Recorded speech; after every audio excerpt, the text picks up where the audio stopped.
Welcome to the Learning Pines YouTube. We hope this video helps. You start by verifying access.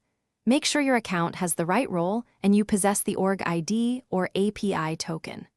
Once done, update or install the Swift dashboard client or choose a supported browser and clear cache so login is fresh.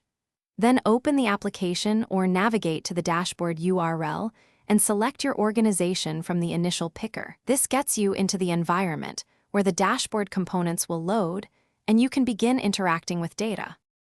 You authenticate using SSO, API token, or username and password. If MFA appears, complete it to continue. Once authenticated, go straight to the dashboard module, choose the correct workspace or project, and let the default panels populate. Now filter time ranges, toggle live refresh, and open individual widgets to inspect queries and data sources. While you do this, make sure to note data latency or error badges so you can trace which panel needs adjustment and which source to query next. You finish by saving the dashboard layout and pinning key widgets for quick access. Export a snapshot or schedule a report if you need distribution.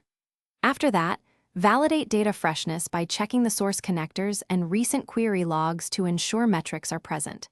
If panels fail to load, first re-authenticate or refresh expired tokens, then clear browser cache and reload the dashboard.